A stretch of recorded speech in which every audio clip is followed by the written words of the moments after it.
Hey, shalom to the hopeful elect. First and foremost, I'd like to give all honor, praises, and glory to Yahweh, Bahashem, Yahawashi, Bahashem, Rakakwadash. Double honors to the apostles and elders at Great Millstone who teach the truth and rule well.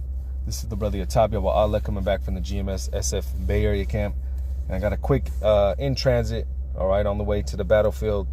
Lord's will, I'll read these precepts as safe as possible. But this one going into the return of Yahawashi. All right, and he's returning on what the world calls UFOs.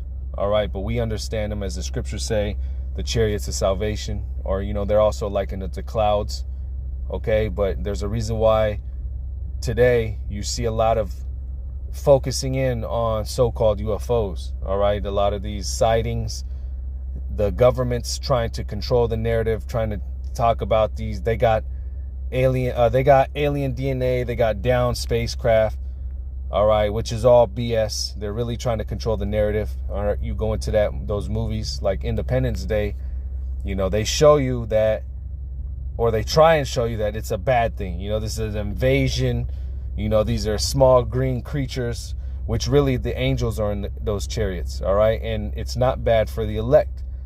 Those so-called aliens, if you will, are coming to save the elect and destroy what's left of this place. All right, the wicked. All right, primarily over here in America. They're going to be a part of the destruction, like Apostle Gabar always goes into it, along with those thermonuclear warheads. All right, but let me start with this. This is Revelation 1:7, and it says, "Behold, he cometh with clouds, and every eye shall see him." All right, now if you can receive it, these clouds, which, let me jump real quick to Psalms. It tells you exactly what these clouds are. All right, the so-called UFOs. This is Psalms 104:3. It says, "Who layeth the beams of his chambers in the waters, who maketh the clouds his chariot." All right, and a chariot, when you look into it, it's just a modes of transportation.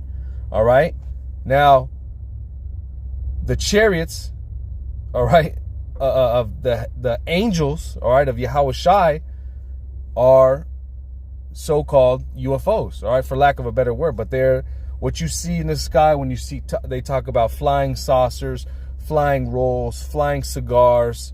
All right, those are the best words used to describe these unidentified flying objects, as Esau calls it, but they are identifiable. They are the chariot or the modes of transportation for the angels, for Yahawashi. All right, so it says, "Who layeth the beams of his chambers in the waters, who maketh the clouds his chariot, who walketh upon the wings of the wind." All right, and who is this? Hey, this is Yahweh Bashem Yahawashi. All right, so he has these vehicles that the angels ride upon, which the world calls UFOs. Okay, now let me jump back.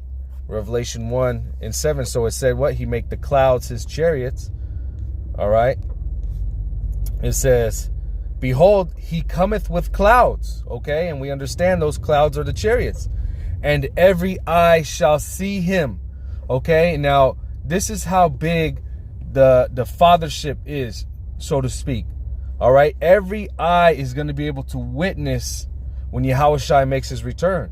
We got a glimpse of it, if you will, in that movie, the Independence Day, the second one. They showed you that big so-called mothership. All right, and it took over she was like half the world, or a third of the world. All right, it had its own gravity in the movie. All right, but see, when Yahawashi makes his return, that fathership is going to be huge. Okay, and we're going to get the description in Esdras. But it says, "Every eye shall see him, and they also which pierced him, and all kindreds of the earth shall wail because of him, even so, Amen."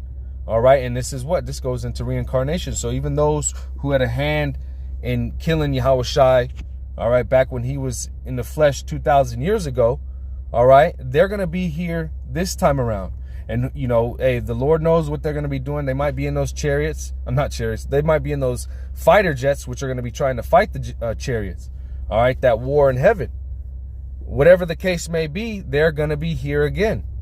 All right. Now, let me jump over here to Acts 1 and verse 9.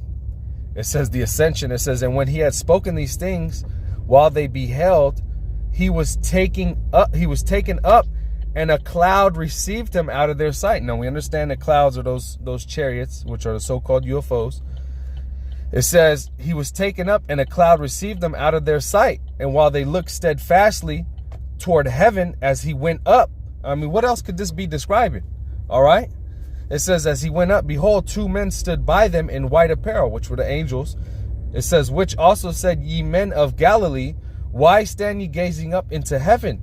This same Yahawashi, which is taken up from you into heaven, shall so come in like manner as you have seen him go into heaven. All right. Now let me read that in the NLT, verse 11. It says, men of Galilee, they said, why are you standing here staring into heaven?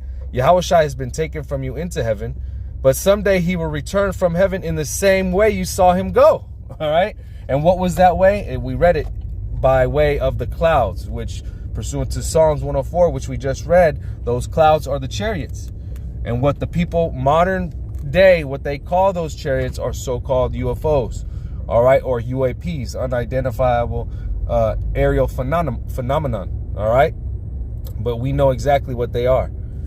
Now, when we jump over here in 2nd Ezra, the 13th chapter, all right, it gives you the vision which Ezra had of Yahawashi's return. All right. Let me just start from the top. It says, and it came to pass after 7 days, I dreamed a dream by night. And lo, there arose a wind from the sea that it moved all the waves thereof. And behold, and lo, that man waxed strong with the thousands of heaven. And when he turned his countenance to look, all the things trembled that were seen under him. All right, the whole host of heaven. It says, and whensoever the voice went out of his mouth, all they burnt that heard his voice, like as the earth faileth when it feeleth the fire. Okay, and these chariots have heavenly technology. All right, heavenly weaponry. All right. And it shows you that Esau knows, what's that movie called? War of the Worlds. All right. He's making these chariots just disintegrate things with those laser beams. And after this I beheld, and lo, there was gathered together a multitude of men out of the number from the four winds of the heaven to subdue the man that came out of the sea. So these nations are going to try and fight Yahawashi when he returns with the whole host of heaven. It says, but I beheld, and lo, he had graved himself a great mountain and flew upon it. Okay, so Ezra is likening the chariot, all right, the so-called UFO, as to a mountain. Okay, and he's flying on a mountain. It says, but I would have seen the region or place whereout the hill was graven, and I could not. So there was no boundary. All you see was a big fathership with no end in sight. All right, that's how big it's going to be. And after this I beheld, and lo, all they which were gathered together to subdue him were sore afraid, and yet durst fright. So these people, these ones in these fighter jets, whatever they're in, all right, whatever so-called technology that Esau has, all right, to try and fight the chariots. What do they have? That Space Force right now. All right, they're all going to band together to try and fight Yahawashi. All right, Yahawashi and the whole host when they come back. Okay, and it says, so even if they're scared, they're still going to try and fight. All right, it says, and lo, as he saw the violence of the multitude that came, he neither lifted up his hand, nor held sword, nor any instrument of war. But only I saw that he sent out of his mouth as it had been a blast of fire, and out of his lips a flaming breath, and out of his tongue he cast out sparks and tempest. And these are those lasers. All right, heavenly technology. And they were all mixed together, the blast of fire, the flaming breath, and the great tempest, and fell with violence upon the multitude, which was prepared to fight, and burnt them up every one, so that upon a sudden of an innumerable multitude nothing was to be perceived, but only dust and smell of smoke. When I saw this, I was afraid. All right, and that's the point. Again, that was in the War of the Worlds. When they started zapping those people, they turned to dust, they turned to ash, just like that. Okay, that's heavenly technology. Where do you think Esau got that idea from? That's right here out of the scriptures. Okay, but the point is, Yahawashi is returning with the whole host on what this world calls UFOs, which are the chariots, all right, the clouds, which are the chariots of salvation pertaining to the scriptures. Okay, this is that's why the scriptures say the strangeness of salvation, all right, being so-called, beamed up or taken up, all right, what these people call abducted, all right. But hey, the elect want to go, all right? The elect want to be beamed up. They don't want to partake in this destruction, okay? And Lord's will, we're of that number. But that's that strange salvation, these so-called UFOs coming to save the elect, all right? But this is how Yahawashi is going to make his return. Just how he left, he's going to make that same return, but the return is going to be even more glorious, all right? Coming with the whole host of heaven, and it's, hey, this is what we're doing. We're ushering in, all right, we're heralding in the return of Yahawashi, okay, the king. And when he's going to come to subdue these nations. We read that they're going to try and fight, but there's nothing that they're going to be able to do against Yahawashi and the angels. All right, that technology and